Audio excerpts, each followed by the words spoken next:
Hello friends, हम exercise 6.1 का sixth वाला प्रॉब्लम सॉल्व करते हैं आज। प्रॉब्लम क्या है हमारा? It is given that angle X Y Z is equal to 64 degree and X Y is produced to point P. Draw a figure from the given information. हमें figure खुद draw करना है जो हमें क्वेश्चन में दिया है उससे। If ray Q Y bisect angle Z Y P, find angle X Y Q and reflex Q Y P. सबसे पहले हमें क्या दिया हुआ है? एक एंगल दिया है एक्स वाई जेड 64 डिग्री। तो हम सबसे पहले सिर्फ angle X Y Z 64 degree बनाएंगे। तो समझ लीजिए हमने ये बनाया angle X Y Z is equal to 64 degree. सबसे पहले हम इसको बना लेंगे। फिर उसके बाद हमें दिया है X Y is produced to point P. इस एक्स वाई को हमें पी पॉइंट तक बढ़ाना है, हमने ये बढ़ाया।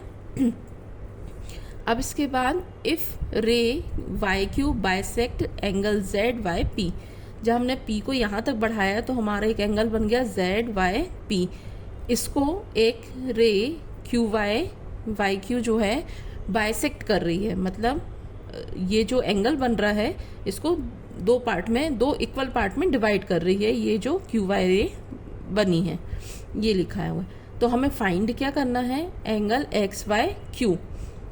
हमारा एक्स वाई क्यू मतलब हमारा ये पूरा एंगल फाइंड करना है, और दूसरा रिफ्लेक्स क्यू वाई पी।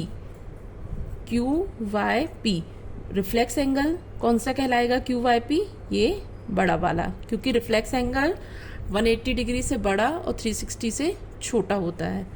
तो हमारा ये वाला एंगल, हमें एक ये एंगल फाइंड करना है और एक ये इतना पूरा फाइंड करना है।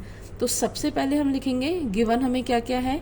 हमें सबसे पहले ये एक एंगल गिवन है, angle X Y Z is equal to 64 degree दिया हुआ है, और हमें दिया है कि वाई क्यू जो है ये बाइसेक्ट कर रही है इस एंगल को। तो इसके कारण हमारा P Y Q and Z Y Q equal हो जाएगा, क्योंकि वो बाइसेक्ट कर रही है उस एंगल को। हमें फाइंड क्या करना है? एक ये एंगल और एक रिफ्लेक्स, ये पूरा एंगल, ये हमने लिख लिया है।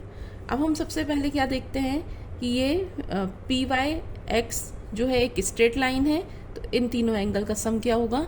180 डिग्री। हमने वही किया, angle X Y P is equal to angle P Y Q plus Z Y Q plus X Y Z, इन तीनों का सम लिख लिया। इन तीनों एंगल का sum is equal to 180 degree लिख लिया हमने। अब हमें पता है कि ये दोनों एंगल इक्वल है, हमें गिवन है, क्योंकि ये वाई क्यू इसको बाइसेक्ट कर रही है, तो ये दोनों एंगल इक्वल हैं।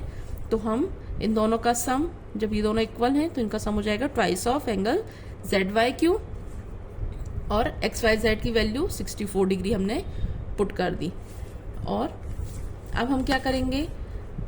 यहाँ पे हमारा ये स्ट्रेट लाइन था, ये 180 डिग्री है।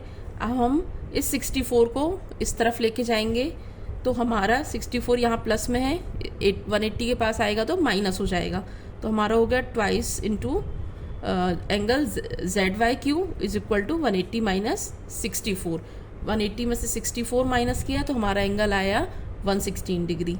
अब 2 यहाँ मल्टीप्लाई में है, इस तरफ आएगा तो 116 डिग्री से डिवाइड हो जाएगा। तो हमारा एंगल जेड वाई क्यू की वैल्यू क्या आ गई? 58 डिग्री। पर हमें फाइंड क्या करना है? अभी हमारी वैल्यू आई है इन दोनों एंगल की, ये दोनों एंगल इक्वल है, मतलब दोनों की वैल्यू 58 डिग्री आ गई। अब हमें फाइंड करना है ये पूरा बड़ा angle.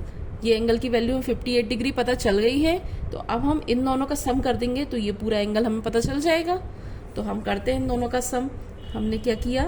Angle X Y Q ये फाइंड करना है हमें, तो X Y Q is equal to 58 plus 64, इन दोनों का हमने सम किया, हमारा आया 122 डिग्री।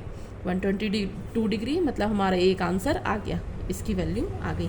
अब हमें निकालना है reflex angle Q Y P की value. Reflex Q Y P की वैल्यू कैसे निकालेंगे? हमें पता है ये पूरा एक सर्कल लेंगे तो उसकी वैल्यू 360 डिग्री होती है। तो हम पूरे 360 डिग्री में से इस एंगल की वैल्यू माइनस कर देंगे, तो हमारा ये पूरा एंगल आ जाएगा, रिफ्लेक्स एंगल आ जाएगा। तो हमने 360 में से इस एंगल की वैल्यू माइनस कर दी। इस एंगल की वैल्यू हमारे पास 58 डिग्री है, हमने 360 डिग्री में से 58 डिग्री माइनस कर दिया, तो हमारे पास आ गई रिफ्लेक्स क्यू वाई पी की वैल्यू कितनी आ गई 302 degree. Thank you, please like and subscribe my channel.